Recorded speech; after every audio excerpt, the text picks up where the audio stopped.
ఆ జలాన్ని మేము తాకాలి, అవకాశం ఉంటే స్నానం చెయ్యాలి, ఈ భాగ్యం ప్రసాదించు రామచంద్ర, నారాయణ, వాసుదేవ లేదా శివ అనుకోండి. ఇలా ఒక 6 నెలలు రోజు అనుకోండి. అలా అనుకుంటే ఈ అనుకోవడమే ఒక తపస్సు అవుతుంది. ఈ తపస్సు ఫలిస్తుంది. ఫలిస్తే మనం ఆ క్షేత్రానికి వెడతాం. ఆ క్షేత్రంలో ఈ సరస్సుని చూడగలుగుతాం. చూసిన వెంటనే, దాన్ని తాకిన వెంటనే, స్నానం చేసిన వెంటనే వ్యాసునితో సమానులు, సూర్యునితో సమానులు అయి తీరుతాము అంటున్నాడు ఈ పురాణంలో. ఆ క్షేత్రంలో బదరికాశ్రమంలో నరనారాయణ క్షేత్రం చాలా గొప్పది. నరుడు నారాయణుడు చాలా కాలం తపస్సు చేశారు. వారు తపస్సు చేసిన చోటే వాళ్ళు విగ్రహాలుగా మారారు. ఆ విగ్రహాలనే ఇప్పుడు పూజిస్తున్నాం. బదరీనారాయణ విగ్రహం ఉన్న స్థలం ఒకప్పుడు నారాయణుడు తపస్సు చేసిన స్థలం. నారాయణుడు ఎప్పుడు ఒంటరిగా తపస్సు చెయ్యడు, పక్కన నరుణ్ణి పెట్టుకుంటాడు. అందుకే నారాయణం నమస్కృత్య నరంచైవ నరోత్తమం అన్నారు. నరుడు లేని నారాయణుడుండడు, నారాయణుడు లేని నరుడుండడు. ఇద్దరు ఒకే శరీరం, 2గా విభజింపబడిన రూపాలు. అందుకే కృష్ణుడు ద్రోణపర్వంలో రేపు సూర్యాస్తమయంలోపు సైంధవుణ్ణి సంహరిస్తాను అని నరుడు శపథం చేయగానే ఈ నరుణ్ణి రక్షించే బాధ్యత నాది అని సారథి దారుకుడితో అంటాడు. కారణం, నాలో సగం అర్జునుడే అన్నాడు. నాలో సగం అర్జునుడు కాబట్టి అర్జునుడి రక్షణ బాధ్యత నాది. అర్జునుడు లేకపోతే నేను ఉండలేను, సగం శరీరం పోయినట్టే అన్నాడు ఆయన. అసలు ఎంత మాట అన్నాడండి కృష్ణుడు. అందుకే ఎప్పటికప్పుడు కృష్ణుడు అర్జునుడిని రక్షించాడు. తన పక్కనే పడుకోబెట్టుకున్నాడు. అన్నం తింటూ ముద్ద ఆయన నోట్లో పెట్టాడు. ఆయన శరీరం నుంచి వచ్చినవాడు కాబట్టి ఆయన శరీరాన్ని ఆయనే రక్షించుకున్నాడు. చాలా గొప్ప అవినాభావ సంబంధం ఆ ఇద్దరిది. నరనారాయణులు అనే పేరుతో విష్ణుమూర్తి 2 రూపములు ధరించాడు. పూర్వం ధర్మదేవత 10 మంది దక్షుడు కూతురులను వివాహం చేసుకున్నాడు. ధర్ముడు బ్రహ్మ యొక్క మానసపుత్రుడు, ప్రజాపతి, చాలా గొప్పవాడైన. ఆ ధర్మదేవతకి దక్ష ప్రజాపతి తన కుమార్తెలలో ఒక 10 మందినిచ్చి పెళ్లి చేశాడు. అందులో ఒక ఆవిడికి నరుడు నారాయణుడు అనే పేరుతో పరమపూజ్యుడు శ్రీమన్నారాయణుడు జన్మించాడు. అంటే 2గా అవతరించాడు ఆయన. విష్ణు ఒక్క అవతారం ఎత్తకుండా ఒకేసారి 2 అవతారాలు ఎత్తాడనమాట. అందువల్లే నరనారాయణులు అంటే సాక్షాత్తు విష్ణువే. ఆ ఇద్దరూ కలిసి ఈ బదరీలో ఇవాళ మనం ఆలయం చూస్తున్న ప్రాంతంలో తపస్సు చేశారు. ఆ రోజుల్లో అక్కడ ఎన్నో రేగు చెట్లుండేవి. అక్కడ వాళ్ళు 10,000 సంవత్సరాలు కఠోర తపస్సు చేశారు. గాలిని బంధించారు, జలాన్ని కూడా తాగలేదు. ఆచమనం చేసే నీరు తప్ప వేరే నీరు తాగకుండా తమ గురించి తాము తపస్సు చేశారు. పోనీ ఆ తపస్సు కూడా ఎవరి కోసం చేశారు? తమ కోసం తాము తపస్సు చేశారు. ఆ తపస్సు చేస్తూ ఉంటే ఇంద్రుడికి భయం కలిగిందిట. ఓరి నాయనో, ఈ మునులెవరో మహాతపస్సు చేస్తున్నారు. ఈ తపస్సునికి మెచ్చుకుని విష్ణువు ప్రత్యక్షమవుతాడు. ప్రత్యక్షమైతే ఏం కావాలో కోరుకోమంటాడు. అప్పుడు వాళ్ళిద్దరూ నా ఇంద్ర సింహాసనం కోరుకుంటారేమో, తద్వారా నా సింహాసనం పోతుందేమో, నా స్వర్గరాజ్యాన్ని నేను కోల్పోతానేమో అని ఆయన భయపడ్డట. ఇంద్రుడు ఎవరైనా తపస్సు చేస్తుంటే భయపడిపోతాడండోయ్. ఆయనకు ఒకటే భయం, నా పదవి పోతుందేమోనని. ఈ పదవీ వ్యామోహం అనేది ఎక్కువగా ఉన్న వాళ్ళలో ఇంద్రుడు ఒకడు. అందుకని ఆయన ఏం చేశాడు, వెంటనే రంభ, మేనక మొదలైన అప్సరసల్ని పంపాడు. వీళ్ళంతా వచ్చి వాళ్ళ ఎదురుగుండా కూర్చుని కాసేపు పువ్వులు విసిరారు. నరుడి మీద నారాయణుడి మీద పువ్వులు విసిరారు. ఇలాంటి చక్కని గులాబీ పువ్వులు విసిరారు. పువ్వులు తగిలితే కళ్ళు విప్పుతారేమో, కళ్ళు విప్పి తమను చూస్తారేమో, చూసి బొట్లో పడతారేమో అనుకున్నారట వాళ్ళు. పువ్వులు వేస్తే వాళ్ళు కళ్ళు విప్పలేదు. ఆ తర్వాత వాళ్ళు ఏం చేశారు, పన్నీరు చిలకరించారు మీద. పన్నీరు చిలకరించినా కన్ను విప్పి కన్నీరు కార్చలేదు వాళ్ళు. దాంతో ఏం చేయాలో తెలియక పాటలు పాడటం మొదలెట్టారు. పాటలు పాడితే అయినా తపస్సు మానేసి వెంట పడతారేమో అనుకున్నారట. సహజంగా ఎంత గొప్పవాడైనా, ఎంత ధ్యానంలో ఉన్నా చక్కగా పాట పాడితే, అందులో ముచ్చటగా ఆడవాళ్లు పాడి నృత్యం చేస్తే చటుక్కున ధ్యానంలోంచి బయటకు వస్తారు. ఈ మధ్యన ఒక కుర్రాడు తపస్సు చేస్తానండి గురువుగారు, తపస్సుకో మంత్రం ఉండన్నాడు. ఎందుకు తపస్సు అంటే, తపస్సు చేస్తే ముందు ఎలాగో ఇంద్రుడు రంభను పంపుతాడు కదండి, అందుకనండి తపస్సు అన్నాడు. అసలు రంభ కోసం తపస్సు అటు వీడిది, మాయిదారి తపస్సు. కానీ వాళ్ళు తపస్సు చేస్తుంటే రంభాది అప్సరసలు పువ్వులు విసిరారు, పన్నీరు చిలకరించారు. అయినా వాళ్ళు చెక్కు చెదరకుండా అలా మహాతపస్సు చేస్తూ ఉంటే మంచి పాటలు పాడటం మొదలెట్టారట. మధురంగా పాడేశారట వాళ్ళు, కీచుకొంతుకుతో కాకుండా. రంభ పాడిందంటే ఎలా ఉంటుందండి? అంటే మీరేం వినలేదు, నేను వినలేదు. కాబట్టి ఎలా ఉంటుందంటే ఏం చెబుతాం, మధురంగా ఉంటుందని మాత్రం పురాణాల్లో చెప్పారు. వాళ్ళు పాడితే బాగుంటుందని, వాళ్ళు అందగత్తెలని చెప్పారు. కానీ కళ్ళారా చూసినవాడు ఎవడున్నాడు? గురువు గారు మీరేమన్నా కళ్ళారా చూశారా అని ఒకడు అడిగాడు. నేను కళ్ళారా చూస్తే మీకెందుకు పురాణం చెబుతారు? ఇక్కడ వీళ్ళు స్వర్గంలో కూర్చొని అక్కడే నేను కూడా అక్కడ వాళ్ళకి పురాణం చెప్పేవాడి. కాబట్టి వాళ్ళని చూడడం కష్టం, చూసినా అదొక వెర్రి వ్యామోహంలో పడిపోతారంట సామాన్యులైతే. ఎంత గొప్పవాళ్ళు పడ్డారు. సాక్షాత్తు విశ్వామిత్రుడు కనబడగానే మేనక రావోయ్ ఆనక అనకుండా తపస్సు మాని వెళ్ళిపోయాడు. ఎంతో మంది మహాత్ములు, ఎవరో ఎందుకు, పురూరవుడంతటి వాడు ఓర్వశి వ్యామోహంలో పడిపోలా, సర్వనాశనం అయిపోలా. కాబట్టి ఎంతటి వాడైనా బొట్లో పడిపోతాడనమాట. కనవేరముని రాజమౌళి నిన్ను తనియింతు ఆనందకేళి, కనవేరముని రాజమౌళి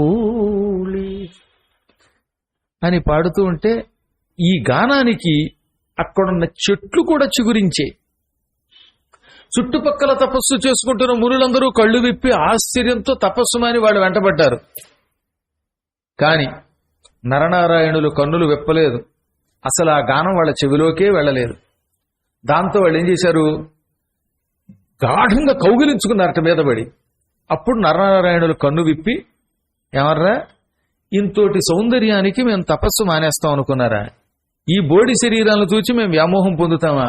మేము తలుచుకుంటే మీకంటే అందగత్తెల్ని మేమే సృష్టించుకుంటాం అని వెంటనే నారాయణుడు తన తొడ మీద ఇలా కొట్టాడు.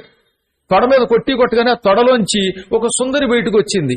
ఆ సుందరి సౌందర్యానికి రంభ, మేనక మొదలైన వాళ్ళు ఆశ్చర్యం పొంది మూర్ఛపోయారట. అంటే కొత్తగా పుట్టిన సుందరి అంత అందంగా ఉంది. ఊరువు నుంచి రావడం వల్ల ఓర్వశి అన్నారు ఆవిడ. అలా సృష్టించాడు ఓర్వశిని నారాయణుడు తన తొడ నుండి. అందుకే ఓర్వశి అప్సరస కాదు, నారాయణుని తొడ నుంచి పుట్టింది.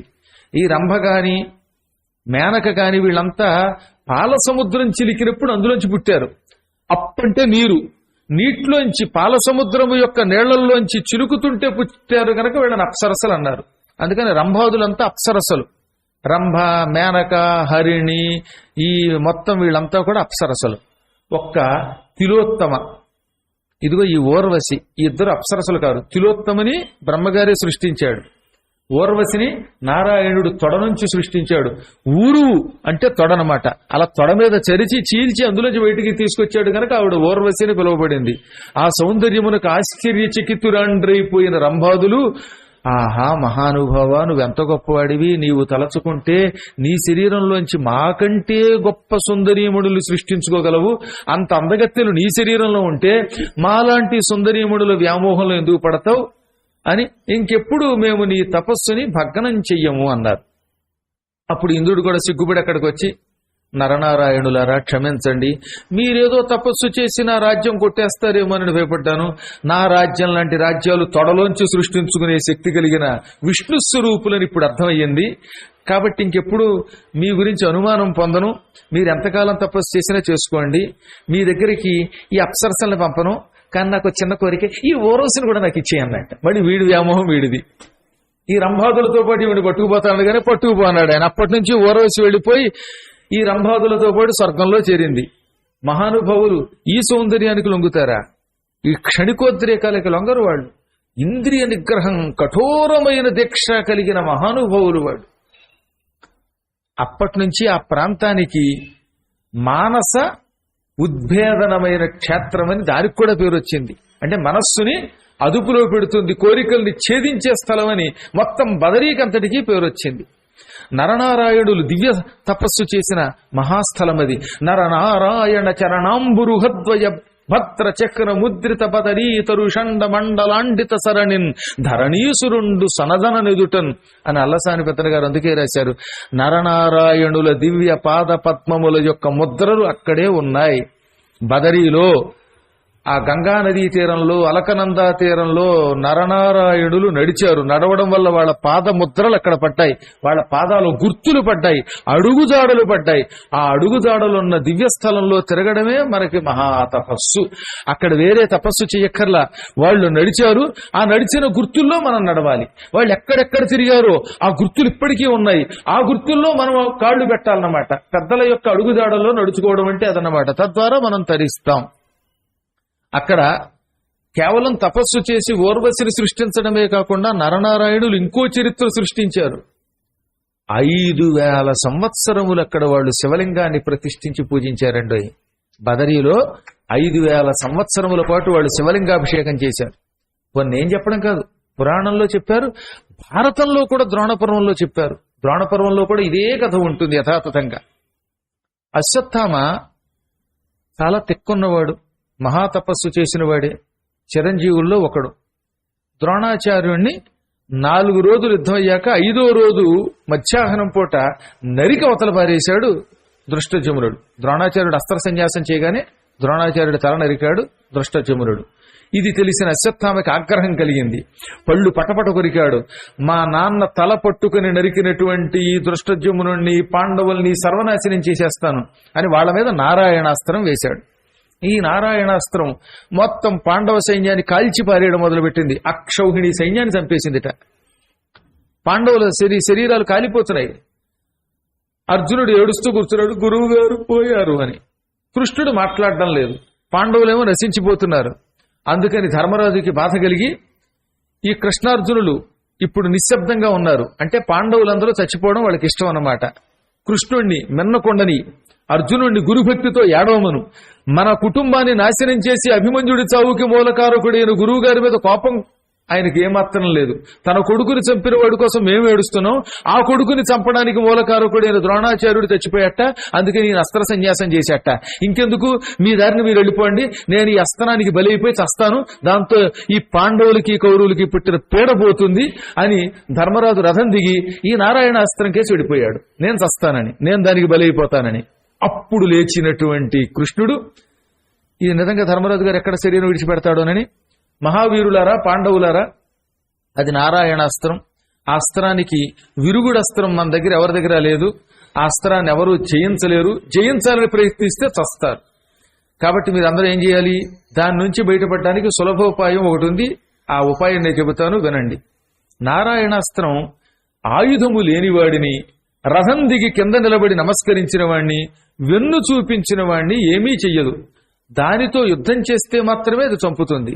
కాబట్టి మీరందరూ ఏం చేయాలి, రథంలోంచి దిగండి, ఒక నమస్కారం చేయండి, ఇక అది మీ జోలికి రాదు అనగానే అందరూ వెంటనే రథంలోంచి దిగి ఆయుధాలు విడిచిపెట్టి 2 చేతులు జోడించి నమస్కరించారు. నమస్కరించగానే అస్త్రంకి ఎవ్వరి జోలికి వెళ్ళలేదట. ఆ అస్త్రం నమస్కరించిన వాడు ఎవడైనా వాడిని ఏం చెయ్యదు. ఆయుధం విడిచిపెట్టడం అంటే ఆత్మహత్యతో సమానమే. అటువంటి వాడి జోలికి వెళ్ళదు కాదు.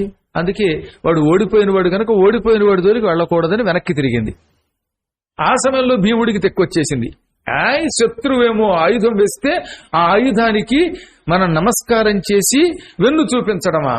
నేను మూతి మీద మేసం కలిగిన మగవాణ్ణి, మీరెవరూ రథం దిగద్దు, ఆయుధాలు విడిచిపెట్టద్దు, ఈ గదతో అస్త్రాన్ని తుక్కు తుక్కు కింద కొట్టి మిమ్మల్ని రక్షిస్తానన్నట్టు. గదతో దాన్ని ఏం చేస్తాడీనా? ఓ కోపం తప్ప, ఆవేశం తప్ప. అందుకని గద గుచ్చుకుని మీదకి వెళ్ళగానే అంతవరకు అందరినీ విడిచిపెట్టి ఎవరి జోలికి వెళ్లకుండా ఉన్నటువంటి అస్త్రం ఇప్పుడు భీముడి రథాన్ని కాల్చేయడం మొదలెట్టింది. అయినా సరే భీముడు రథం దిగను గత్తో కొడతానంటట. ఆ సమయంలో అర్జునుడు వారుణాస్త్రం వేశాడు. ఈ వారుణాస్త్రం వేళ ఆ రథం మీద కాస్త వర్షం కురిపించింది. దాంతో కొంతవరకు రథం కాలకుండా ఆగింది. పరుగు పరుగున కృష్ణార్జునుడు ఆయుధాలు విడిచిపెట్టి భీముడి దగ్గరికి వెళ్లి, మరి పిచ్చాడా, బలపరాక్రమాలు ప్రదర్శించే చోట ప్రదర్శించాలి, ఇది అండవాయుధం రా బాబు, దానికి ఏం విరుగుడు లేదు, అటువంటిప్పుడు మనం రథంలోంచి దిగాలి, నమస్కరించకపోతే అది చంపుతుంది అంటే, నేను నమస్కరించను, శత్రువు గారి ఆయుధానికి నమస్కారం చెయ్యనుగాక చేయనన్నాడు మొండిగా. ఇద్దరూ కలిసి చెరోరెక్క పుచ్చుకుని రథంలోంచి కిందకి ఈడ్చేసి బలాత్కారంగా ఆ 2 చేతులు జోడించి నమస్కారం చేసేలా చేశారట. ఈ చెయ్యి కృష్ణుడు, ఈ చెయ్యేమో అర్జునుడు పుచ్చుకుని అలా అలా గట్టిగా నొక్కించారు.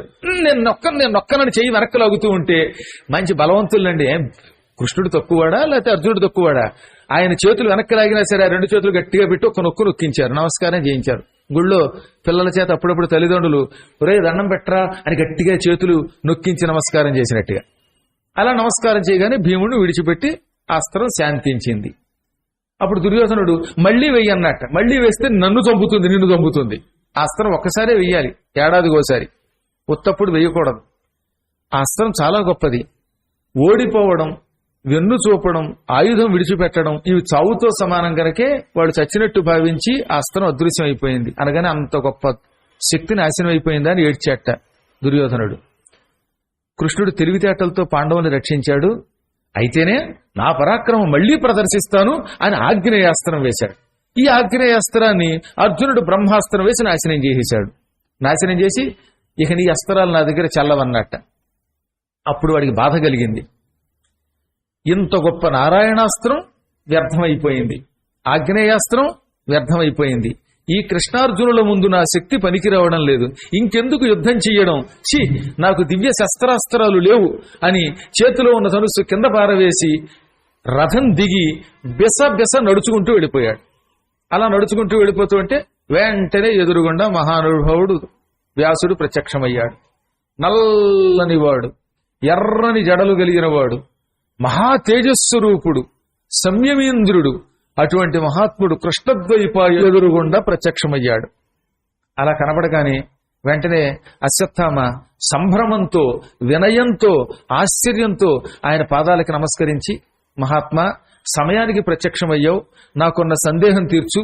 నేనెంతో తపస్సు చేసిన వాణ్ణి, మా నాన్నగారి దగ్గర అస్త్రాలు పొందిన వాణ్ణి, నారాయణాస్త్రం, ఆగ్నేయాస్త్రం, బ్రహ్మాస్త్రం వంటి అస్త్రాలు ఉన్నవాణ్ణి. కానీ ఏం లాభం, ఈ అస్త్రములు మనుష్యులైన కృష్ణార్జునుల్ని దహించలేకపోతున్నాయి. ఎందువల్ల నా శక్తి తగ్గిపోయింది వాళ్ళ ముందని అడిగాడు. అప్పుడు చెప్పాడు ఆయన, మీ ఇద్దరికి ఓ ఫ్లాష్ బ్యాక్ ఉంది. అటు నరనారాయణులకి ఇటు నీకు కూడా పూర్వజన్మ రహస్యం ఒకటి ఉన్నది. వాళ్ళు ఎవరనుకుంటున్నావురా పిచ్చాడా? నీ ఎదురుగుండా ఉన్న నరనారాయణులు సాక్షాత్తు విష్ణుమూర్తి స్వరూపాలు, విష్ణు స్వరూపాలు. వాళ్ళు 5000 సంవత్సరాలు బదరీలో ఒకప్పుడు శివుణ్ణి పూజించారు. అప్పుడు నువ్వు వాళ్ళ మీద పోటీ కొద్దీ ఎదురుగుండా ఇంకో పార్టీ పెట్టావు, కృష్ణార్జునుల పార్టీ. ఆ జన్మలో నువ్వు ఋషివి, నీ పేరు అశ్వత్థామ కాదు. ఆనాడు నిన్ను మౌనముని అన్నారు. మౌనమునిగా నువ్వు కూడా వాళ్ళ ఆశ్రమానికి ఎదురుగుండా ఆశ్రమం కట్టుకున్నావు. ఇది ఒకటి ఉందండో, ఈ కాంపిటీషన్ ఎప్పుడూ ఉంటుంది.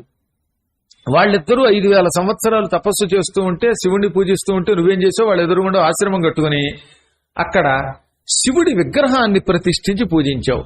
శుభ్రమగు ఉర్విమృత్తిక సురుచిరంపు ప్రతిమయందున శివుని ఆవహింపచేసి భవు నచ్చచేసితివి నీవు తొలుమే నిష్ఠతోడ. నీ పూర్వజన్మలో మౌనముని అనే పేరుతో ఉన్న నువ్వు బదరీలో వాళ్ల ఎదురుగుండా ఒక ఆశ్రమం కట్టుకుని అందులో మట్టితో శివపార్వతుల విగ్రహాలు తయారు చేసి 5000 సంవత్సరాలు పూజించావు. ఆ సమయంలో వాళ్ళు ఎదురుగుండా ఆశ్రమం పెట్టుకుని నీకెదురుగుండా ఉన్న ఆశ్రమంలో లింగాన్ని పూజించారు. వారలు లింగాధిష్ఠానారూఢులుగా నొనర్చి అర్చించిది భవ్యారాధన తత్పరమతులై గౌరీపతి నతుల నియమ కల్పన వెలయన్. వారు అంటే ఆ నరనారాయణులు ఆ అవతారంలో మట్టి ఇసుక కలిపి ఒక లింగం తయారు చేశారు. దానికి సైకత లింగము అని పేరు. సికత అంటే ఇసుక, ఇసుకతో తయారు చేయబడిన లింగం గనక దాన్ని సైకత లింగము అంటారు. ఆ సైకత లింగాన్ని తయారు చేసి 5000 సంవత్సరాలు అభిషేకం చేశారు. నమ్మక చమకాలతో, అత్యంత భక్తి శ్రద్ధలతో 5000 సంవత్సరాలు వాళ్ళేమో శివలింగాన్ని అర్చించారు, అభిషేకం చేశారు. నీవేమో విగ్రహాన్ని తయారు చేసి పూజించావు. శివుడికి విగ్రహారాధన కంటే లింగారాధన ఎక్కువ ఇష్టం. కొన్ని వేల రెట్లు ఎక్కువ ఫలితం వస్తుంది విగ్రహారాధన కంటే లింగారాధన చేస్తే. పైగా వాళ్ళు విష్ణు స్వరూపులు, నువ్వు మునివి. ముని ఎక్కడ, విష్ణువు ఎక్కడ? శివుడు ప్రత్యక్షమయ్యాడు, ముందు నీ దగ్గరకు వచ్చాడు. నీవు భవిష్యత్తులో అశ్వత్థామ అనే పేరుతో ద్వాపరయుగంలో ద్రోణుడికి పుత్రుడిగా పుడతావని, చిరంజీవిగా ఉంటావని, శక్తివంతుడు అవుతావని నీకు వరం ఇచ్చాడు. నీ దగ్గర నుంచి నరనారాయణుల దగ్గరికి వెళ్ళాడు. మహాత్ములారా, మీరు విష్ణు స్వరూపులు, నా లింగాన్ని భక్తితో అర్చించారు కాబట్టి మీకు నా అంతటి ప్రాతినిధ్యం ఇస్తున్నాను. అవతారాలెత్తి ఎప్పటికప్పుడు ధర్మ సంస్థాపన చేస్తారు. యదా యదా హి ధర్మస్య గ్లానిర్భవతి భారత అభ్యుత్థానమధర్మస్య తదాత్మానం సృజామ్యహం అని ఈ కృష్ణుడు భవిష్యత్తులో గొప్ప శ్లోకం చెబుతాడు. ఆ విధంగా మీ ఇద్దరు అవతరించి ధర్మాన్ని రక్షిస్తారు. పరిత్రాణాయ సాధూనాం వినాశాయ చ దుష్కృతాం ధర్మ సంస్థాపనార్థాయ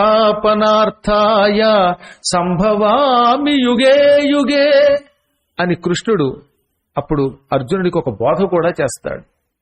ధర్మాన్ని సంస్థాపన చేయడం కోసం, అధర్మాన్ని నాశనం చేయడం కోసం, సాధువుల్ని రక్షించడం కోసం, పాపాత్ముల్ని నాశనం చేయడం కోసం ఆయన ఎప్పటికప్పుడు ప్రతి యుగంలో అవతరిస్తాడు. ఆ అవతారం ఈ కృష్ణుడు ఎత్తుతాడు. కృష్ణుడికి నువ్వు సాయంగా ఉంటావు నరుడా. మీ ఇద్దరు ఒకే శరీరం, రెండుగా విభజింపబడినటువంటి మూర్తులు. మీరు ఎదిరిస్తే నన్ను కూడా జయించే శక్తి మీకు ఇస్తున్నానన్నాడు. యుద్ధం జరిగితే మీకు నాకు మీరే విజయం పొందుతారు, మీ చేతులు నేను ఓడిపోతాను, ఇది కావాలని నేను ఇస్తున్న వరం అని స్వయముగా శివుడు వాళ్ళకి వరం ఇచ్చాడు. అందుకే అర్జునుడు కిరాతక రూపంలో ఉన్న శివుడితో పోరాడి జయించగలిగాడు. లేకపోతే శివుడితో యుద్ధం చేసి ఎవడు జయించగలడండి? ఆయన సరదాపడి పోన్లే ఓ దెబ్బ కొట్టి ఓడిపోతాను నీ చేతులు అన్నట్టు. మన పిల్లల చేతిలో మనం ఓడిపోయినట్టుగా. పిల్లల్ని పారాయణకి పిలిచామనుకోండి, పారాయణలో తాతగారు మనవడు పాల్గొన్నారు అనుకుందాం, తాతగారు కావాలని మనవడికి విజయం ఇవ్వడం కోసం తగ్గిపోతాడు. ఎప్పుడైనంతే తల్లిదండ్రులు పిల్లల చేతిలో ఓడిపోతారన్నమాట. చిన్నప్పుడు పిల్లలతో దాగుడు మూతలు ఆడుతున్నప్పుడు తల్లిదండ్రులు దొరికిపోరు. అమ్మ దొంగ ఎక్కడున్నావా అని పిల్లలు పట్టుకుంటారంటే నిజానికి పిల్లలకి మనం దొరకట్లేదు కాబట్టి రిటైర్ అయ్యాక దొరుకుతారులేండి. కాస్త యవ్వనంలో ఉన్నప్పుడు తల్లిదండ్రులు పిల్లలకి కావాలనే లొంగిపోతారన్నమాట. ఇప్పటికీ తాతగారును వాళ్ళ మనవడు ఆడితే ఈయనే నెగ్గుతారు నిజానికి, అయినా కావాలని నేనేం చేస్తానమాట మనవడికి లొంగిపోతారు, దొరికిపోతారు. మనవల మీద ఉన్న ప్రేమ అటువంటిది ఆయనకి. ఆ విధంగా పరమాత్ముడు ఏమన్నాడు శివుడు, మీకు నాకు ఎప్పుడైనా కొన్ని కారణముల చేత భక్తుల కోసం తగాదా వస్తే ఆ తగాదాలో నేను కావాలని మీ చేతిలో ఓడిపోతాను, మీకే విజయం లభిస్తుంది, మీరు ధర్మ సంస్థాపన చేస్తారు అని వరం ఇచ్చాడు. చూచావు అశ్వత్థామ, ఆనాడు నీవు శివుణ్ణి అర్చించావు బదరీలో, అదిగో వీళ్ళు శివుణ్ణి బదరీలో అర్చించారు. బదరీ క్షేత్రం మహామహిమ కలిగింది. అక్కడ ఏ రకమైన అర్చన చేసినా ఈశ్వర అనుగ్రహం కలుగుతుంది. కానీ అక్కడ మట్టి ప్రతిమ కంటే లింగానికి ఎక్కువ శక్తి ఉంటుంది కాబట్టి లింగార్చనాపరులైన వాళ్ళు నిన్ను మించిపోయారు, వాళ్ళని ఎవరో ఏం చేయలేరు. అయినా వాళ్ళు ఎవరు? సాక్షాత్తు ఆది విష్ణు స్వరూపులు. విష్ణుమూర్తితో తగాదా ఏమిట్రా నీ మొహం, అసలు వాళ్ళతో ఇంతసేపు నిలబడ్డమే నీ అదృష్టం పో అన్నట్ట. అప్పుడు అశ్వత్థామ అసలు విషయం గ్రహించి వెళ్ళిపోయాడు. మర్నాడు మళ్ళీ మామూలు యుద్ధానికి వచ్చాడు. అదే మాయ అంటే. మాయ ఇంత గొప్పదనమాట. ఇంత పురాణం వింటున్నప్పుడు మీకు ఎక్కడ లేని ఉత్సాహం వచ్చి మేము బదరీ వెళ్ళిపోతాం, అక్కడ మేము కూడా శివలింగాన్ని పూజిస్తాం అనుకుంటారు. మళ్ళీ ఇంటికి వెళ్ళగానే బదరీ లేదు, శివలింగం లేదు. బజ్జీలు చేశావా, చట్నీ చేశావా అంటారు. అంత మాయదారి మాయ.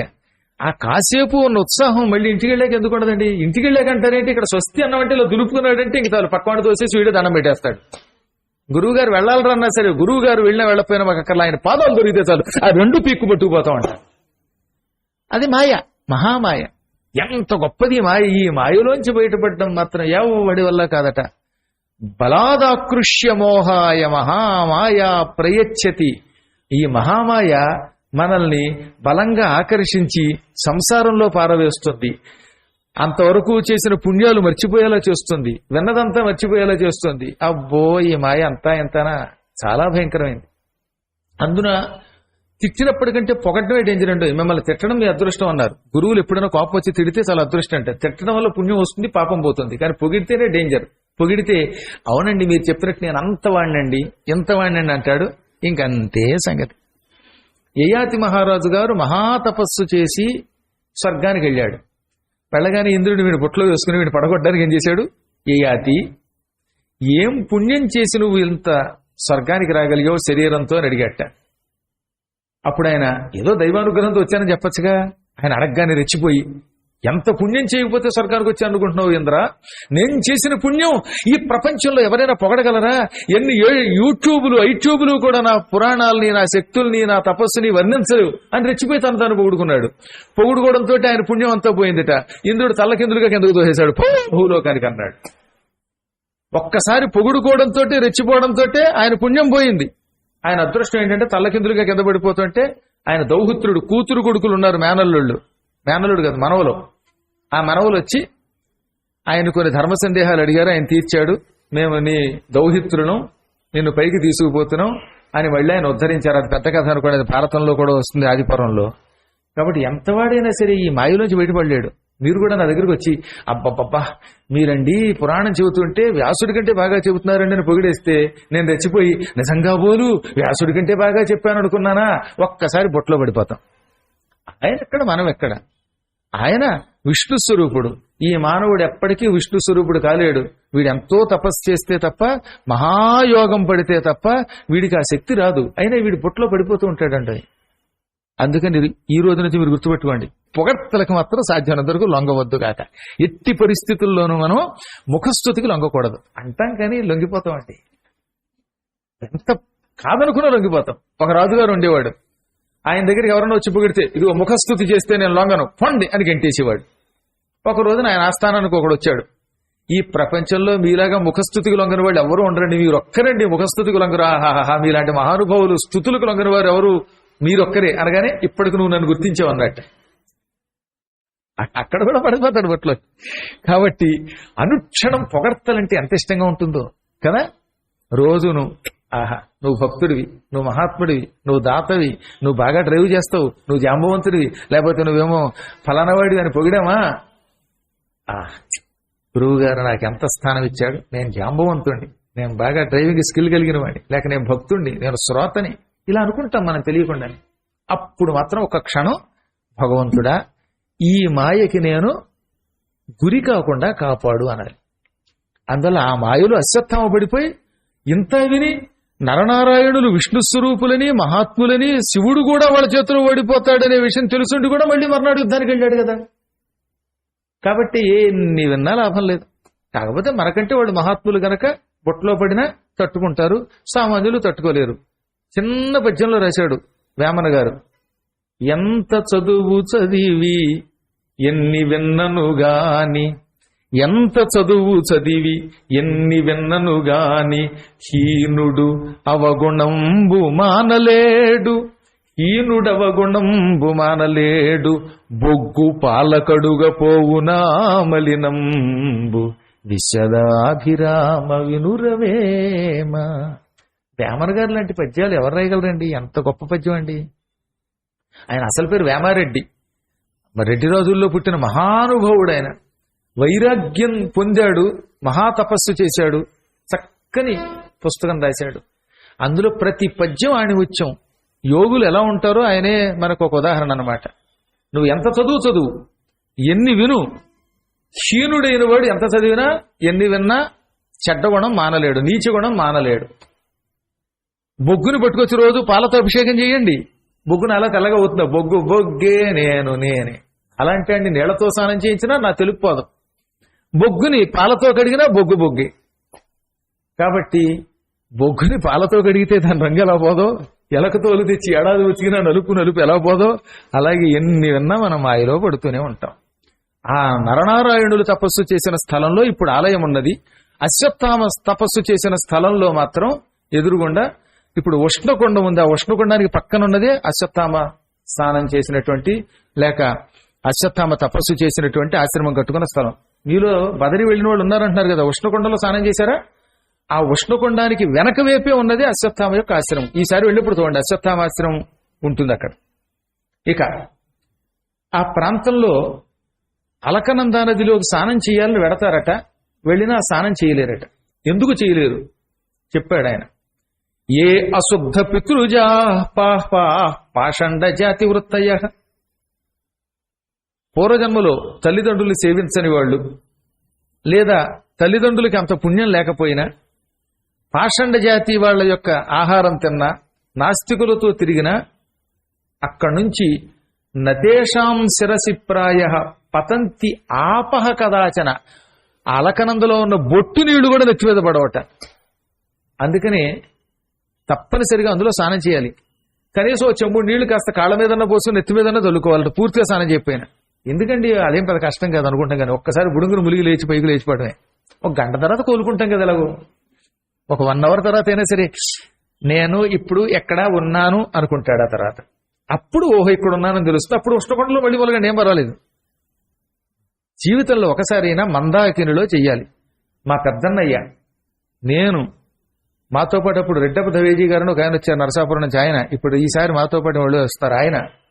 తర్వాత మా శ్రీకరి, ఇలా మేము కొంతమంది అందులో 2 సార్లు 3 సార్లు కూడా కేదారంలో మందాకినిలో, ఇక్కడ అలకనందలో స్నానం చేశాం, సరస్వతిలో స్నానం చేశాం, గంగోత్రిలోనూ స్నానం చేశాం. కాకపోతే కొంచెం 2-3 ఏడ్చాల్సి వచ్చే తర్వాత స్నానం చేసే ఒడ్డు మీదకి. అందుకని స్నానం చేసే వాళ్ళకి వెనకాతలు 2 నట్టే పెట్టేవాళ్ళం. అందులో దిగితే రాలేరు, ఒక్కోసారి ప్రాణాలు పోయే ప్రమాదం ఉంటుంది. ఆ చలికి అందులో నుంచి బయటికి రాలేరు కనుక. అందుకని ములగ్గానే 2 కూర్చొని ఎక్కొచ్చుకొని ఈడ్చుకొచ్చి ఒడ్డు మీద కూర్చోబెట్టాక వీడు తుడుచుకున్నాక ఆఖరిని 2 కోసం ఒక 2 నట్టే పెట్టాలి. మళ్ళీ 2 కోసం 2 నట్టే పెట్టకపోతే ఆ 2 కోసం 4 రావాలి మోయడానికి. అందుకని 2 నట్టే పెట్టి లాగేవాళ్ళం అనమాట. నిజంగా భయంకరమైన చలి కదండి అది. ఒక విధంగా సాహసమే అది. మీలో మహాత్ములు స్నానం చేసిన వాడు సందేహం లేకుండా ఉంటారు కేదారంలో. జీవితంలో తప్పనిసరిగా కేదారంలో